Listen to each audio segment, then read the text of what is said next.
Hello!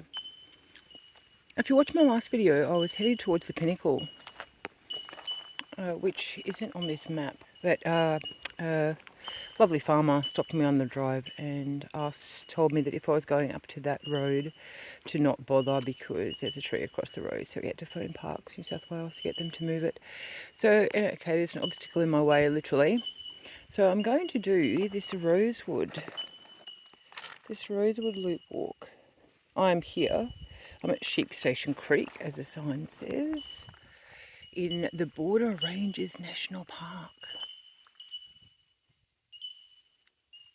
Listen to the bird whistles. Oh, so lovely. I can't remember if I've been here or not. I might have been. It would have been 30 years ago if I have. A long, long, long time ago. Yeah, it's beside car camping, and there's a couple of spots which are just walk-in only, that you could drive your car down to them. So I'm going to check out. It's 3 hours, 6Ks, 3 hours. Look, I don't know, usually 6Ks takes over an hour, but I don't know what the terrain's like, so give it a crack. See what I find on the way. But 3 hours. The time frame is always for the most unfit person on the planet. But this part of Australia is part of the Gondwana rainforest.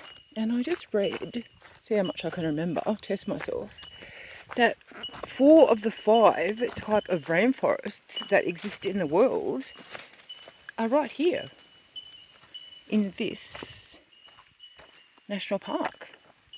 That's amazing.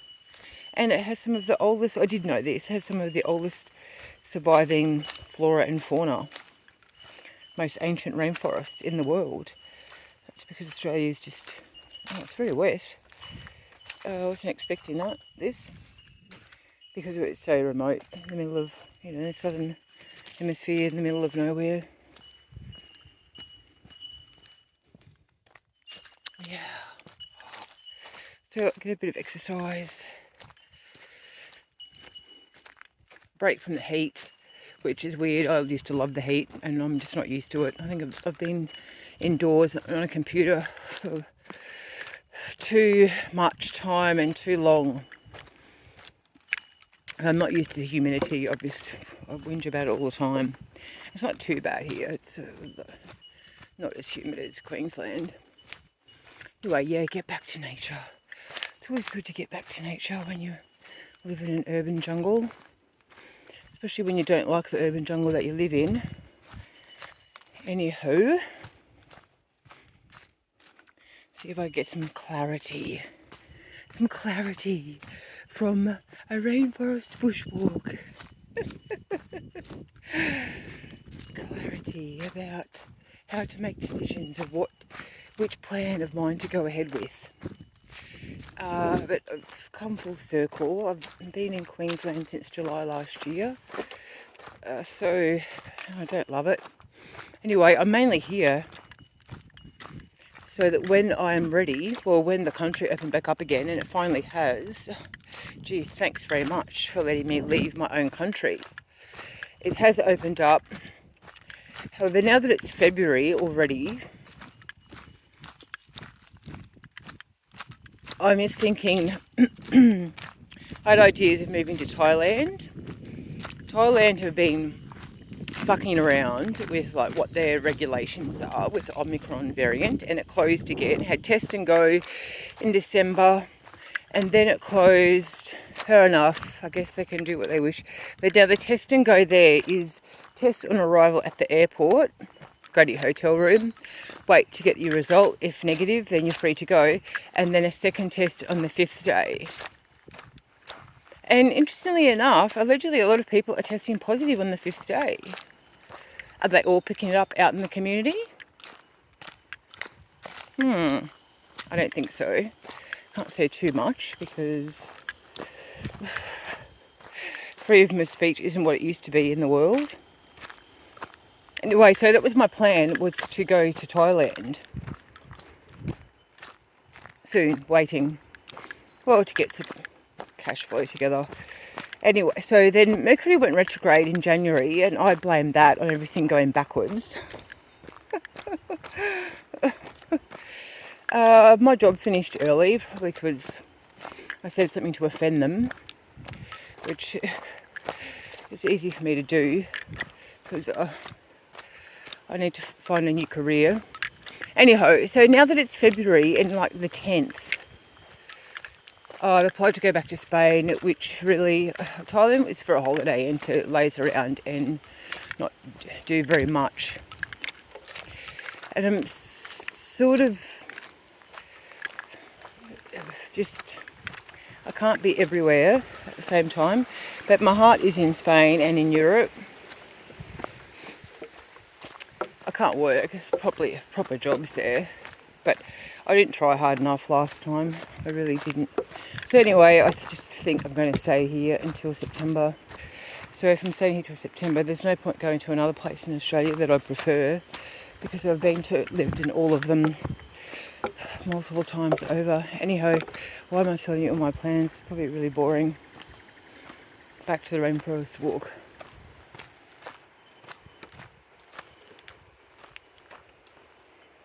Oh, this is ace. Now, I would have camped here if I knew about this spot or did my research. It was a very spontaneous decision. I started a new job Monday, so I thought, right, okay, I've got to get away for a couple of days. Something cheap and in nature. And where I could ride my bike. So I brought my bicycle with me, went for a great bike ride along the coast from Cabarita to Wuyong yesterday. Oh, beautiful. Sort of fucking hot, jeez. Just crank. It was in the middle of the day. Oh, damn. But my techno tunes with me. Did 45 Ks, more or less. Oh, so good. Just beautiful, beautiful, lush green countryside, cane fields, and then a few hills, one massive hill right at the end. Not as fit as I used to be, that cane, but yeah, and then a straight road, just one, like almost a straight line road running alongside the coastline from Cabarita to Wuyong. Fantastic. Beautiful. Just, I cycle in Brisbane and I'm like fenced in by the river. Yes. Oh, okay, decision point. Palm Valley Track, Bush Box Falls, lookout, 450 metres. Okay, well, we'll have to go have a look at the waterfall. Hear it, so let's... Yeah, cycling in Brisbane, it is what it is, but it's just, what I was saying, cities on the rivers, they're just a bit lame because you're trapped by them. Like, I just live on basically a peninsula of a river, and to go cycling, I have to cycle over bridges. It's just urban. It's segregated from the road, which is good. I guess, you know, I have to make the most of what we have around us, and I'll either change it. Anyway, but yesterday was just nice to be in an open country coastal road, and then jumped into the ocean straight afterwards. It's beautiful. Fantastic.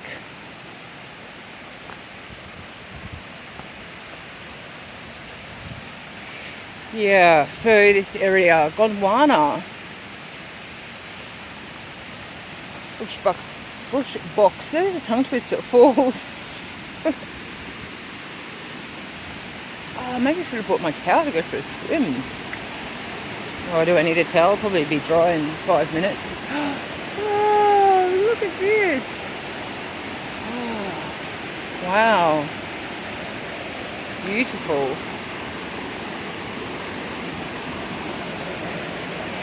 So this is why I thought, why go to Thailand? Not to stay permanently, to get set up.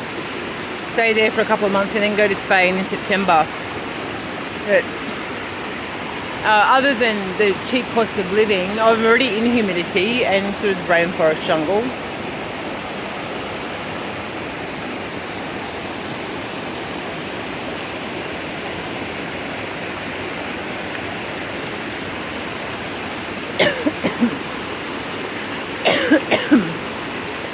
Oh, pardon me, I bet I picked up COVID out here.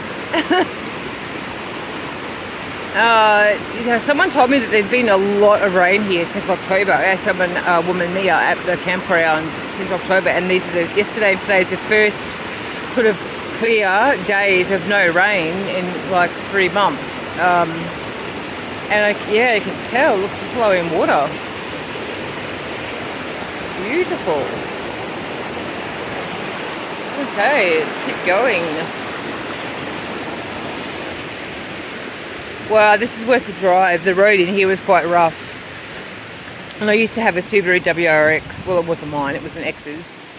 And so I had no fear, I could always drive that on gravel roads, and it loved it. And I love fanging around in it.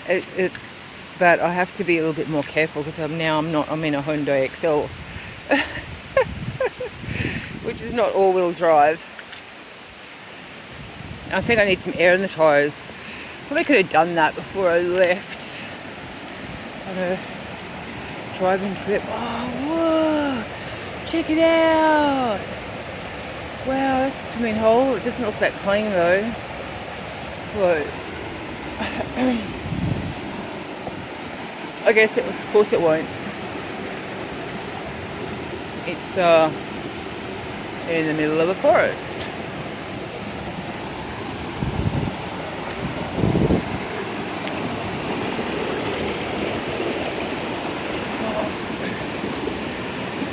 Amazing.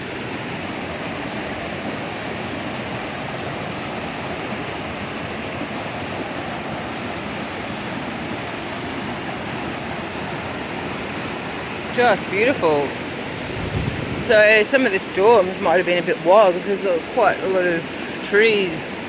They look to be new trees fallen across the creek. I don't really know. I've never been here before. Oh, it reminds me of this meditation I do. Pardon me, and I imagine like walking down some mossy, rocky stairs. Oh my God, I'm walking up them. Where's a pot of gold or silver at the end of the walk? That's all I need.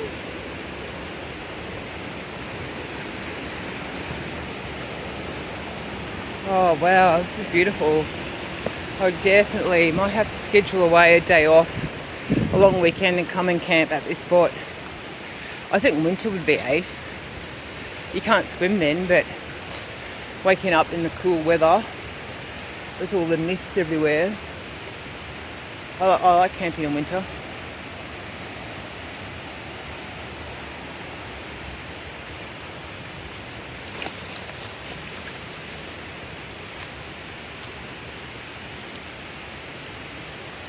Oh, look at that tree.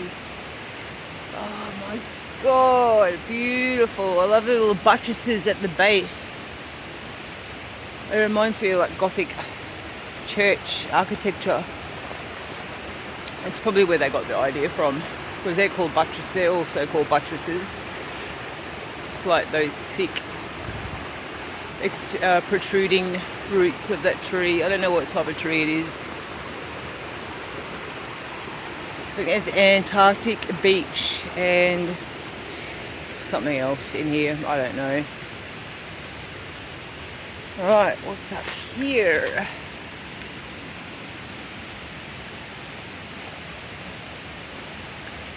Truck.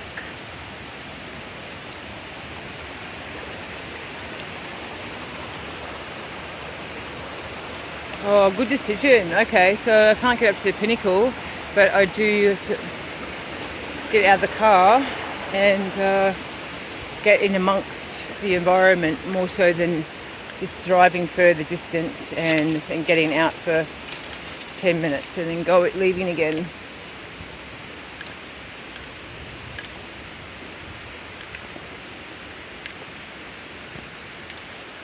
Oh, we're coming up to the other side of this magnificent tree. Oh, look at all twisted. So Gothic. Love it. Love it, love it, love it.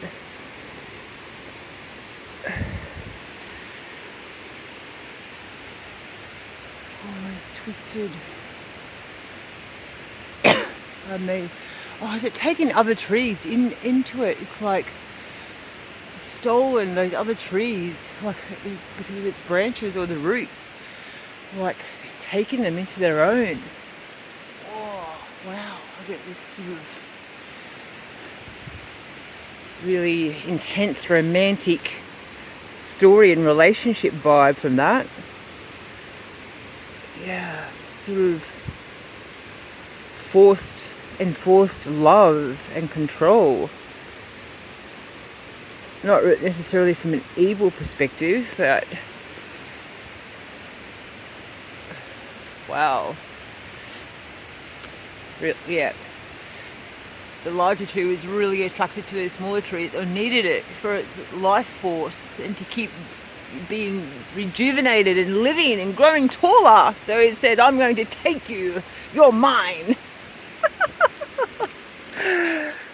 Oh, crazy. I've got something in my eye. Okay. Right, well, this is Sheep Station Creek Walk. And hope you've enjoyed it. My little fantastical thinking. I see a story and everything. Okay, ciao for now.